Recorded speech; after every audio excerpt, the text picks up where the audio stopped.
নিশ্চয় মদ, ওয়াল মাইসরু জুয়া, ওয়াল আনসাবু মূর্তি পূজা করা, ওয়াল আজলামু ভাগ্য প্রদান করা, রিজ্জু মিনাল আমালি শায়াতিন এইসব কাজ এসব কর্মগুলো হচ্ছে শয়তানের রচিলতা। ফাজতানিবু এ থেকে বেঁচে থাকো লাআল্লাকুম তুফলিহুন, তাহলে আল্লাহর আযাব থেকে আল্লাহর গজব থেকে বেঁচে যাবে। মহান পাক রব্বুল আলামিন এই আয়াতের মধ্যে বলতে পারতেন ইয়া আইয়ুহান নাস, হে মানুষ সকল তোমরা শোনো, কিন্তু মহান পাক রব্বুল আলামিন এমনটা করেননি। কেন? তার কারণ হলো মহান পাক রব্বুল আলামিন এই আয়াত সম্পর্কে আগেও বলেছে মানুষদেরকে ডেকে, সেই কারণে এই আয়াতে বলছে হে মুমিনগণ তোমরা শোনো। কেননা মহান পাক রব্বুল আলামিন ভালো জানেন মানুষদের মধ্যে এবং মুমিন ব্যক্তিদের মধ্যে পার্থক্য রয়েছে। মানুষ কারা? যারা দুনিয়াতে সৃষ্টি হয়েছে সকলেই মানুষ, কিন্তু তাদের মধ্যে মুমিন ব্যক্তি কিছু রয়েছে যারা আল্লাহর কাছে তার জীবনকে সঁপে দিয়েছে এবং আল্লাহকে বিশ্বাস করে চলে। সেই কারণে মহান পাক রব্বুল আলামিন বলছেন হে মুমিনগণ তোমরা শোনো, ইন্নামাল খামরু নিশ্চয় নিশা, নিশ্চয় মদ তোমাদের জন্য হারাম করা হয়েছে। আজ আমরা দেখতে পাই যুব সমাজ এমনভাবে নিশাতে আসক্ত হয়েছে, আজ আমাদের যুব সমাজ এমনভাবে নিশাতে আসক্ত হয়ে গেছে যা পিতামাতাকে পর্যন্ত মারধর করে। কিন্তু আফসোসের কথা হলো এটাই, যে সময় আমাদের বলা উচিত ছিল ইসলামকে কিভাবে আগে নিয়ে যাব, কিন্তু আজ যারা মওলানা রয়েছে, হুজুর রয়েছে, তারা আজ কি করছে? মানুষদেরকে সতর্ক বার্তা দিচ্ছে যে তোমরা নিশা থেকে বাঁচো, তোমরা সালাত আদায় করো। কিন্তু আজ আমাদের বলা উচিত ছিল কিভাবে আমরা ইসলাম ধর্মটাকে এক জায়গা থেকে আরেক জায়গায় নিয়ে যেতে পারবো। যদি আজ আমরা দুনিয়ার দিকে তাকিয়ে দেখি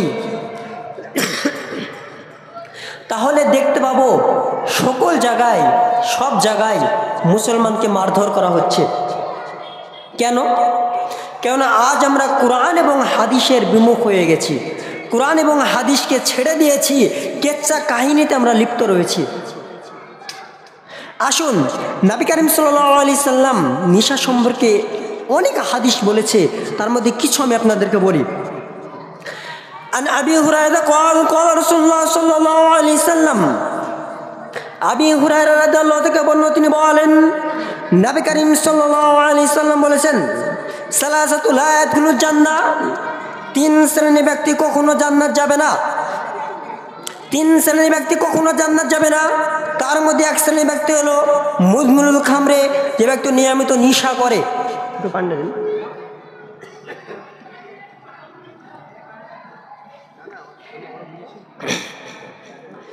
নবী করিম সাল্লাল্লাহু আলাইহি সাল্লাম বললেন তিন শ্রেণীর ব্যক্তি কখনো জান্নাত যাবে না। তার মধ্যে এক শ্রেণীর ব্যক্তি হলো মুদমিনুল খামরে, যে ব্যক্তি নেশা করে। আমরা জানি নেশা মানে মদ, কিন্তু যদি আমরা নেশা বলতে চাই কোন জিনিসকে বোঝাই, তাহলে আমাদেরকে আরেকটু হাদিস ঘাটতে হবে। আরেকটা হাদিস বলি আপনাদেরকে।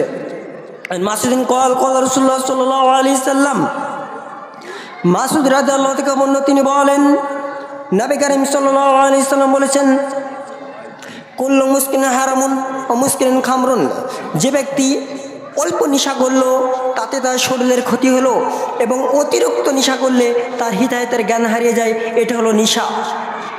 এখন আপনাদেরকে বলতে পারি বিড়ি, সিগারেট, গুটখা, বিমল, যাবতীয় নেশা, দুনিয়াতে যত নেশা রয়েছে যেটা মানুষের অল্প খেলে শরীরের ক্ষতি হয় এবং অতিরিক্ত খেলে হিতাহিতের জ্ঞান হারিয়ে যায়, এটাই হলো নেশা। কিন্তু আজ বর্তমান জামানায় অনেক মানুষ রয়েছে যারা এগুলোকে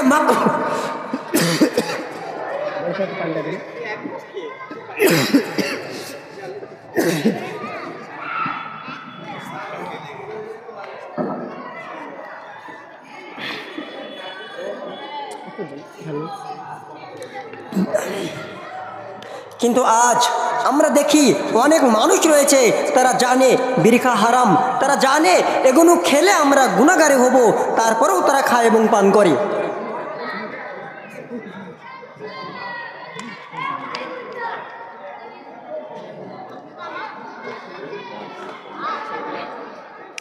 নবী করিম সাল্লাল্লাহু আলাইহি সাল্লাম বলেছেন, 3 শ্রেণীর ব্যক্তি কখনো জান্নাত যাবে না। 1, মুদ্রুল খামরে, যে ব্যক্তি নিয়মিত নেশা করে। 2, পুরুষের বেজারি মহিলা। নবী করিম সাল্লাল্লাহু আলাইহি সাল্লাম 2 নম্বরে বললেন পুরুষের বেজারি মহিলা। পুরুষের বেজারি মহিলা কে আমাদেরকে জানার দরকার রয়েছে। পুরুষের বেজারি মহিলা ওই মহিলা যে পুরুষের পোশাক ব্যবহার করে। ওই তো আপনার মেয়ে রাস্তা দিয়ে হাঁটছে বিনা পর্দায়, যে পোশাক ব্যবহার করছে টাইট ও ফিটিং।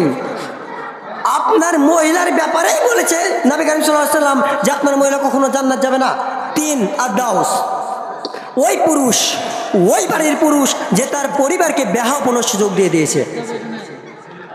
আজ আপনার স্ত্রী বিনা পর্দায় রাস্তা দিয়ে হাঁটে, আপনার ঘরের মেয়ে বিনা পর্দায় রাস্তা দিয়ে হাঁটে, আপনার ছেলে রাস্তা দিয়ে বিড়ি সিগারেট খেয়ে চলে যায়, আপনি নিষেধ করেন না, মানে আপনি দাউস, আপনি জাহান্নামী।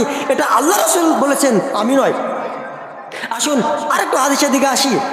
عن أبي هريرة قال رسول الله صلى الله عليه وسلم, أبي هريرة রাদিয়াল্লাহু তাআলা তিনি বলেন, قال رسول الله صلى الله عليه وسلم, রাসূলুল্লাহ সাল্লাল্লাহু আলাইহি সাল্লাম বলেছেন, লা আদখুলুল জান্নাহ, হে মানুষ সকল তোমরা শুনো, মানুষ কিছু পাপ করলে, কিছু পাপ রয়েছে যে কারণে মানুষ ওই পাপগুলো করলে জাহান্নাম তার জন্য সরাসরি।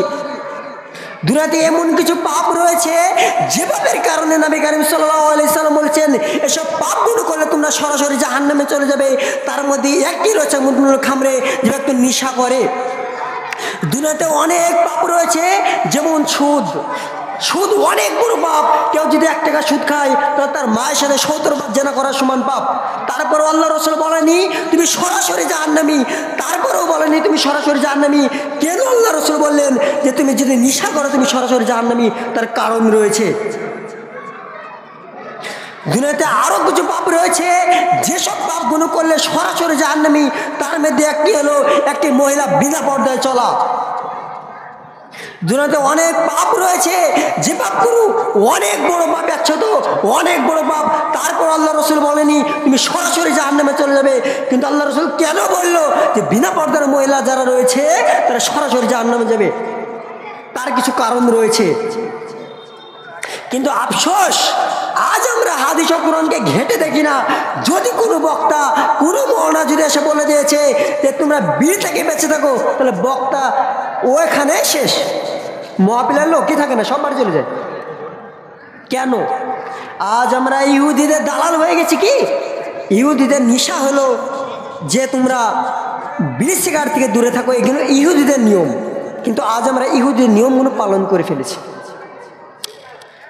নবী করিম সাল্লাল্লাহু আলাইহি সাল্লামের আরেকটি হাদিস বলে আমি বক্তব্য ইতি ঘোরাবো ইনশাআল্লাহ। আন আবি হুরায়রা قال রাসূলুল্লাহ সাল্লাল্লাহু আলাইহি সাল্লাম, আবি হুরায়রা রাদিয়াল্লাহু তাআলা বর্ণনা তিনি বলেন قال রাসূলুল্লাহ সাল্লাল্লাহু আলাইহি সাল্লাম, রাসূলুল্লাহ সাল্লাল্লাহু আলাইহি সাল্লাম বলেছেন, লা ইয়াজনি জানি হিনা ইয়াজনি ওয়া মুমিনুন, হে মুমিন ব্যক্তি তোমরা শোনো, যারা মুমিন রয়েছে তারা মুমিন অবস্থায় জেনা করতে পারে না, তারা মুমিন অবস্থায় জেনা করে না। যে ব্যক্তি জেনা করে শুনে রাখো সে ব্যক্তি মুমিন নয়। ওয়ালা ইয়াসরিকু হিনা ইয়াসরিকু ওয়া মুমিনুন, পরিপূর্ণ ঈমানদার অবস্থায় মানুষ চুরি করে না। যখন মানুষ চুরি করে তখন তার ঈমান থাকে না, সে কারণে সে চুরি করে। ওয়ালা ইয়াশরাবু হিনা ইয়াশরাবু ওয়া মুমিনুন, পরিপূর্ণ ঈমানদার অবস্থায় মানুষ নেশা করে না। যখন মানুষ নেশা করে সে ব্যক্তি মুমিন থাকে না, তার ঈমান দুর্বল হয়ে যায়, সে কারণে সে নেশা করে। আজ আমাদের মুসল্লি অনেক রয়েছে যারা 5 ওয়াক্ত সালাত আদায় করে তারপরেও নেশা করে। আমাদের অনেক মুসল্লি রয়েছে যারা 5 ওয়াক্ত সালাত আদায় করে তারপরেও নেশা করে। কিন্তু নবী করিম সাল্লাল্লাহু আলাইহি সাল্লাম বলছেন যে ব্যক্তি নেশা করে তার পরিপূর্ণ ঈমান থাকে না। তাহলে আমাদের নামাজ পড়ার মতো ঘাটতি এখানে রয়েছে। আমি শেষের কাছে আল্লাহ তাআলার কাছে এটাই দোয়া করব যেন সকল মুসলমান ভাইকে এবং দুনিয়াতে যত মানুষ রয়েছে সকলকে সঠিক হাদিস ও কোরআন বুঝ দান করুক এবং সঠিকভাবে আমল করা তৌফিক দান করুক, এবং আমরা যেন মুসলমান হিসাবে সালাত আদায় করে এবং দুনিয়াতে পাপ এবং খারাপ কাজকর্ম থেকে বিরত থাকতে পারি, এই দোয়া করি। আল্লাহুম্মা আমিন। আসসালামু আলাইকুম ওয়া রাহমাতুল্লাহি ওয়া বারাকাতুহু।